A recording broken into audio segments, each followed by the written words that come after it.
Vote వినియోగించుకునే ప్రతి ఓటర్ను ప్రజాస్వామిక హక్కు అయినటువంటి ఓటు హక్కును వినియోగించుకోమని కోరుతా ఉన్నాను. ప్రజాస్వామ్యంలో ఓటు హక్కు అనేటువంటిది ఒక పెద్ద ఆయుధం. గ్రామీణ ప్రాంత ప్రజలు 90% పైగా ఓటు హక్కును వినియోగించుకొని ప్రజాస్వామ్యం పట్ల పూర్తి విశ్వాసం చూపెడతా ఉన్నారు.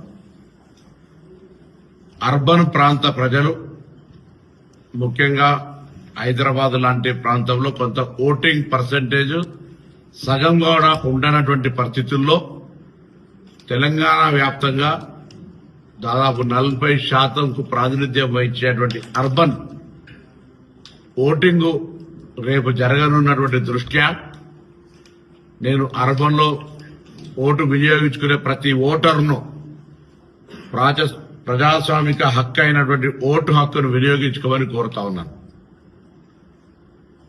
గ్రామాల అభివృద్ధికి ఏ విధంగా అయితే గ్రామ ప్రాంత ప్రజలు ఓటు హక్కును వినియోగించుకొని తమ ప్రజాప్రతినిధిని ఎన్నుకుంటున్నారో అర్బన్ ప్రాంతాల్లో కూడా అర్బన్ అభివృద్ధికి సంబంధించి ఓటు హక్కు ఉన్న ప్రతి ఓటరు తమ ఓటు హక్కును వినియోగించుకోవాలనేటువంటి ఆకాంక్షను, అభిప్రాయాన్ని, విజ్ఞప్తిని వ్యక్తం చేస్తా ఉన్నాను.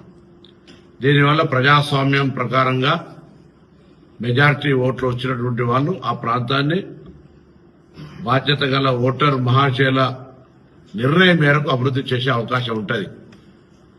ఓటింగ్ పర్సెంటేజే తక్కువై అందులో మళ్ళా 0.5% అంటే 50% కంటే తక్కువ వచ్చిన వాళ్ళు కూడా ప్రజాప్రతినిధి కావడం వల్ల ఆ ప్రాంత అభివృద్ధికి సంబంధించి స్పష్టత ఉండలేదు. కాబట్టి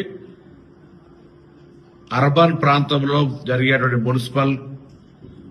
మున్సిపల్ కార్పొరేషన్స్ రేపు జరిగేటువంటి ఎన్నికల్లో అందరూ తప్పకుండా విధిగా ప్రజాస్వామ్యాన్ని గౌరవిస్తూ ఓటు హక్కును వినియోగించుకోవాలని కోరుతాం.